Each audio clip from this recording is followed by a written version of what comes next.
একটি নতুন ভিডিওতে সকলকে স্বাগত জানাই। রাজ্যের সমস্ত সরকারি, সরকার পোষিত কলেজ এবং বেসরকারি শিক্ষা প্রতিষ্ঠানগুলির জন্য একটি গুরুত্বপূর্ণ নির্দেশিকা জারি করেছে পশ্চিমবঙ্গের শিক্ষা অধিকর্তা দপ্তর। আপনারা স্ক্রিনে দেখতেই পাচ্ছেন, আমরা দিয়ে দিলাম যে নির্দেশটা এসেছে। এই নির্দেশ অনুযায়ী আগামী 23শে জুন থেকে 6ই জুলাই 2026 পর্যন্ত পালন করতে হবে ডক্টর শ্যামাপ্রসাদ মুখোপাধ্যায় স্মৃতিপক্ষ। কি কি কর্মসূচি পালন করতে হবে, কোন কোন প্রতিষ্ঠান এই নির্দেশের আওতায় পড়ছে এবং বিজ্ঞপ্তিতে ঠিক কি বলা হয়েছে, আজকের ভিডিওতে সবকিছু বিস্তারিত জানাবো। শেষ পর্যন্ত দেখতে থাকুন। অবশ্যই চ্যানেলটিকে সাবস্ক্রাইব করুন বা পেজটিকে ফলো করে রাখুন। তো 17ই জুন 2026 এটা প্রকাশ হয়েছে।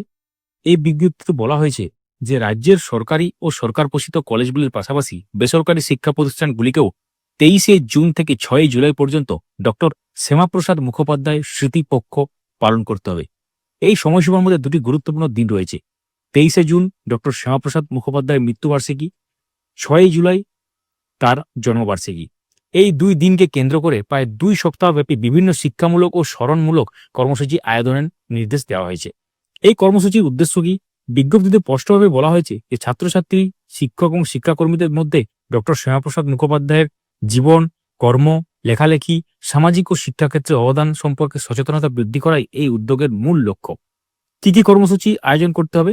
প্রতিটি প্রতিষ্ঠানকে অন্তত 3 থেকে 4টি কর্মসূচি আয়োজন করতে বলা হয়েছে, যেমন স্মারক বক্তৃতা বা মেমোরিয়াল লেকচার, সেমিনার, প্রবন্ধ প্রতিযোগিতা, বিতর্ক প্রতিযোগিতা, তার লেখা ও বক্তৃতা পাঠের অনুষ্ঠান, জীবন ও অবদান তুলে ধরে প্রদর্শনী, অর্থাৎ শিক্ষামূলক এবং সচেতনতামূলক বিভিন্ন কার্যক্রমের মধ্যে স্মৃতিপক্ষ পালন করতে হবে। আরও কি নির্দেশ আছে?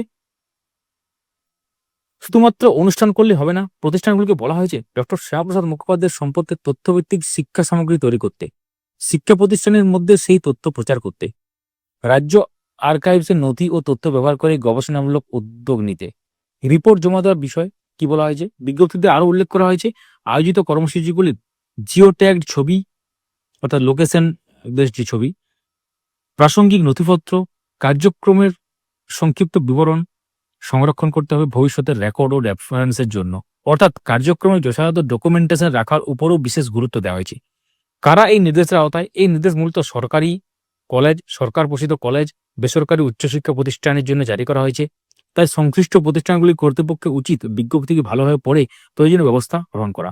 তাহলে এই ভিডিওর মাধ্যমে আপনারা জানতে পারলেন যে ব্যাপারটা এখানে কি বলা হয়েছে। এটা নিয়ে আপনাদের মতামত কি কমেন্টে জানান। অবশ্যই ভিডিওটি লাইক করুন, সবার সাথে শেয়ার করুন। ধন্যবাদ।